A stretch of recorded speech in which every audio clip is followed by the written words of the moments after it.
Hello viewers, welcome back to our channel AV Samarpan, a platform of knowledge. तो आज की इस वीडियो में हम स्टार्ट करेंगे प्लांट टिश्यू के बारे में। लेकिन उससे पहले हमें टिश्यू की थोड़ी इंफॉर्मेशन जरूर होनी चाहिए। तो आपको ये जानना है कि टिश्यू का फॉर्मेशन क्यों है और टिश्यू कहते किसे हैं। तो टिश्यू हमने पढ़ा हुआ है ग्रुप ऑफ सेल्स को कहते हैं। लेकिन ये ग्रुप ऑफ सेल्स की रिक्वायरमेंट कहाँ से आती है? एक यूनिसेलुलर ऑर्गेनिज्म की अगर बात करें, जो एक सिंगल सेल का बना हुआ होता है, तो एक सिंगल सेल वो सारे के सारे काम कर पाता है जो एक मल्टी सेलुलर ऑर्गेनिज्म या complex organism like that of plant या like that of human beings perform कर पाते हैं।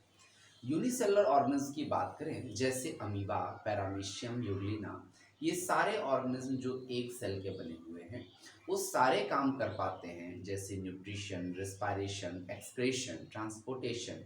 ये सारे वर्क सिंगल सेल से ही कर पाते हैं क्योंकि ये बहुत इजी होता है उनकी बॉडी में। जैसे जैसे ऑर्गेनिज्म की बॉडी कॉम्प्लेक्स होती चली जाती है और उनमें मिलियंस ऑफ या ट्रिलियंस ऑफ सेल्स बन जाते हैं, तो ये वर्क थोड़ा कठिन हो जाता है। और इस टफ वर्क को इजी करने के लिए टिश्यू का फॉर्मेशन होता है। तो टिश्यू का जो फॉर्मेशन होता है वो ग्रुपिंग होती है, किस चीज़ की?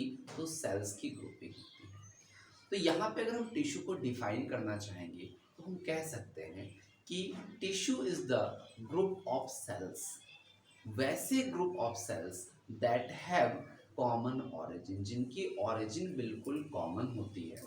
उनके जो स्ट्रक्चर होते हैं वो सिमिलर होते हैं या रिलेटेड होते हैं, but they work together to perform a particular function, क्योंकि उनका जो काम होता है वो एक पर्टिकुलर होता है। यानी कि ढेर सारे सेल मिलकर के जिनकी ऑरिजिन सिमिलर होती है, स्ट्रक्चर भी मिलते जुलते होते हैं, वो सब मिलकर के किसी एक वर्क को परफॉर्म करते हैं।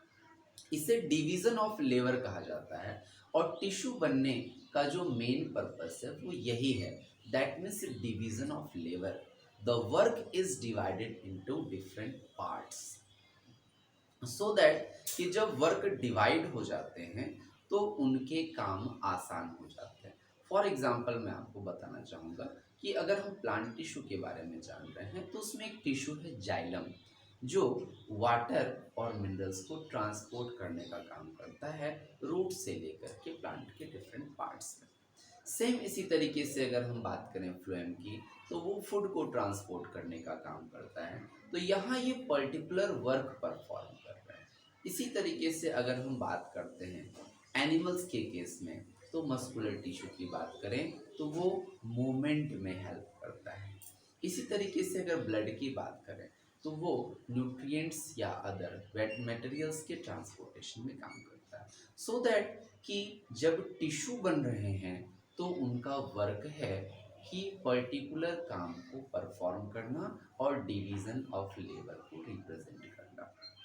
इस टिश्यू शब्द को जो यूज़ किया था या टर्म को यूज़ किया था वो 1792 में बिचट ने यूज़ किया हुआ था। चलिए हम यहाँ से आगे बढ़ते हैं और हमें आज की इस क्लास में प्लांट टिश्यू के बारे में पढ़ना है, तो हम बाकी चीज़ों पर डिस्कस नहीं करेंगे। प्लांट टिश्यू की अगर हम बात करें तो सबसे पहली चीज़ हमें जाननी पड़ेगी कि प्लांट टिश्यू में मोस्ट ऑफ द सेल्स जो होते हैं वो डेड होते हैं। यानी टिश्यू जब भी बनेंगे तो वो सेल्स के ही बनेंगे, और प्लांट के केस में most of the cells dead ही होते हैं, क्योंकि उन्हें प्रोटेक्शन की, सपोर्ट की ज़्यादा रिक्वायरमेंट होती है in comparison to the animals.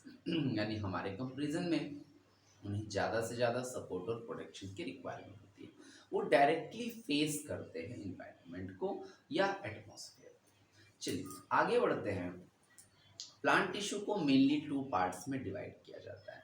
मैंने यहाँ बोर्ड पे मेंशन किए हुए हैं, आपको ये बिल्कुल दिख सकता है। अगर आप इसका स्क्रीनशॉट लेना चाहें तो बिल्कुल आप समझ पाएंगे कि इन शॉर्ट में आपको ये हेल्प भी करेगा आपके एग्जाम्स के लिए एक शॉर्ट नोट्स तैयार करने में। तो बिल्कुल आप इसे देख सकते हैं, मैंने यहाँ मेंशन करके रखा हुआ है। ठीक है, बेहतर होगा आप स्क्रीनशॉट इसका लेंगे। चलिए अब आगे बात करते हैं हम लोग।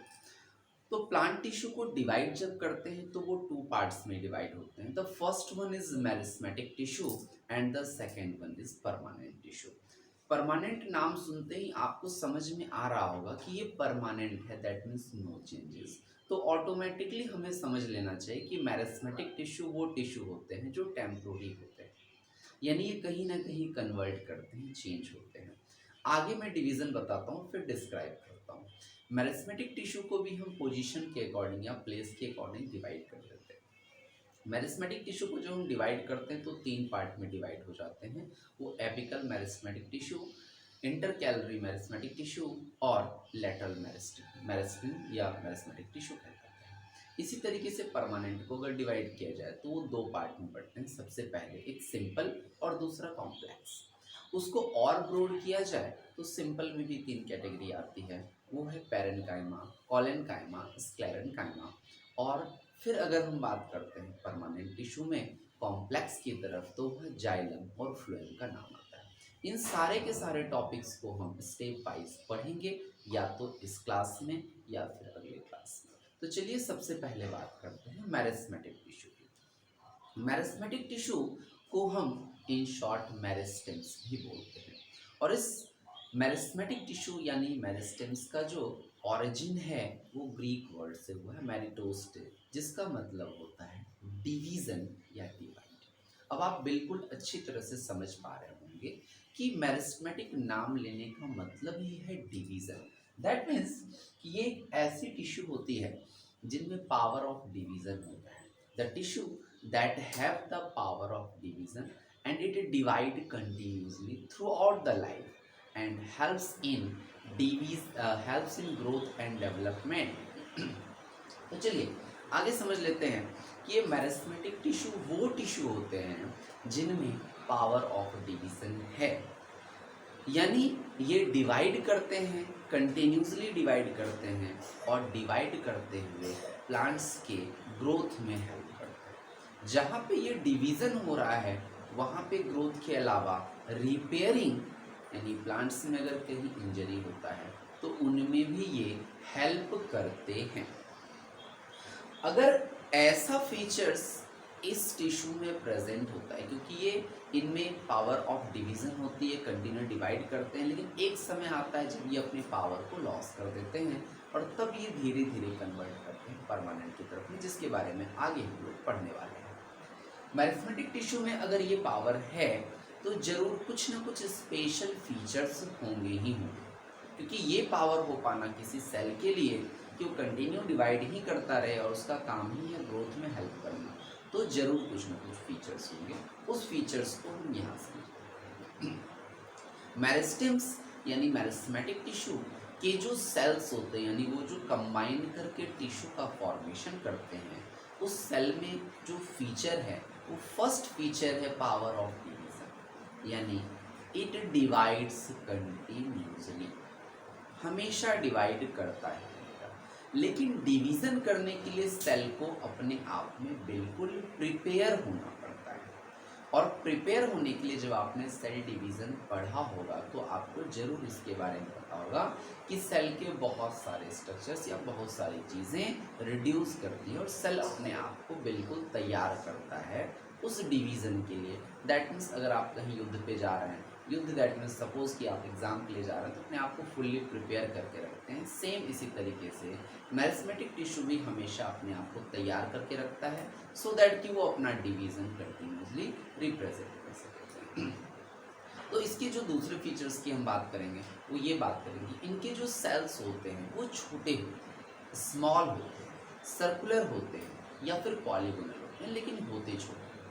जो सेल्स हैं, क्योंकि सेल्स कंबाइन हो रहे हैं तभी टिश्यू बन रहे हैं, तो सेल्स इनके कॉम्पैक्टली अरेंज्ड होते हैं, और कॉम्पैक्टली अरेंजमेंट जहाँ भी होता है वहाँ इंटरसेलुलर स्पेसेस नहीं प्रेजेंट होंगे। ये इंटरसेलुलर स्पेसेस क्या होते हैं? इंटरसेलुलर स्पेसेस मैं आपको बताना चाहूँगा कि जब दो सेल होती हैं उनके बीच में कुछ गैपिंग प्रेजेंट होती हैं, उस गैपिंग को कहते हैं इंटरसेलुलर स्पेसेस। लेकिन यहाँ मेरिस्मेटिक टिश्यू इतने कॉम्पैक्टली अरेंज्ड होते हैं, इतने कॉम्पैक्टली अरेंज्ड होते हैं कि इनके बीच में स्पेस प्रेजेंट नहीं होती है। That means there is no intercellular spaces because they are compact. इतने कॉम्पैक्ट होते हैं कि इंटरसेलुलर स्पेसेस नहीं होती। अब हम सेल के सेल वॉल की बात करते हैं। तो सेल वॉल इनकी थिन होती है और वो सेलुलोज की बनी होती है। यानी प्लांट की सेल वॉल आप बिल्कुल जान रहे हैं सेलुलोज की बनी होती है, लेकिन वो थिक होती है, रिजिड होती है। बट यहाँ पे थोड़ा सा डिफर कर जाता है, ये जो सेल वॉल होती है वो थिन होती है।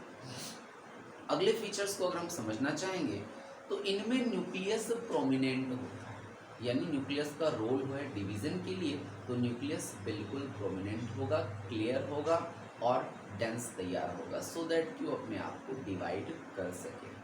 साइटोप्लाज्म की अगर हम बात करेंगे तो साइटोप्लाज्म कॉम्पैक्टली यानी डेंस स्ट्रक्चर प्रेजेंट है यहाँ पे, बहुत सारे स्ट्रक्चर्स इसके यहाँ नहीं होते। एक खास फीचर आपको बताना चाहूँगा जो आप सुन करके थोड़ा सरप्राइज हो जाएंगे। जब भी आपने प्लांट और एनिमल सेल का डिफरेंस पढ़ा होगा तो उसमें आपने प्लांट के साइड में एक बहुत अच्छी सी लाइन लिखी होगी, large vacuole present, and in case of animal आपने लिखा होगा स्मॉल वैक्यूल्स आर प्रेजेंट। लेकिन यहाँ आपको सुनकर के आश्चर्य लग जाएगा कि मेरिस्मेटिक टिश्यू में जो सेल्स प्रेजेंट होते हैं वो अपने आप में यहाँ एक्सेप्शन कहलाते हैं। हालांकि बायोलॉजी में एक्सेप्शंस नहीं मिलते हैं, लेकिन ये अपने खास वर्क को परफॉर्म करने के लिए वैक्यूल्स नाम की चीज़ यहाँ पर या तो रिड्यूस्ड होगी या मोस्टली नहीं प्रेजेंट होती। That means vacuoles are absent, vacuoles present ही नहीं होंगे, और अगर हुए भी तो बहुत कम प्रेजेंट होते हैं। तो ये कुछ फीचर्स मैंने यहाँ पे मेंशन करके रखे हुए हैं, आप इसे देख लेंगे। और यही फीचर्स हैं जो कि मेरिस्मेटिक टिश्यू में। चलिए वीडियो को आगे बढ़ाते हैं, और आगे बढ़ाते हुए हम आपको इस मेरिस्मेटिक टिश्यू के बाकी पार्ट्स के यानी कि जो टाइप हैं उनके लोकेशन के अकॉर्डिंग उसके बारे में बताएंगे। लेकिन आपको बता देना चाहूँगा कि मेरिस्मेटिक टिश्यू का अपने आप में फंक्शन क्या होता है, क्योंकि फीचर्स हमने जान लिया है, फंक्शंस को भी जानेंगे। हालांकि जब इसके टाइप्स के बारे में जानेंगे तो वहाँ जान लेंगे, बट आपको बता दूँ कि meristematic tissue divides continuously, helps in growth, repairing also. चलिए वीडियो को आगे बढ़ाते हैं।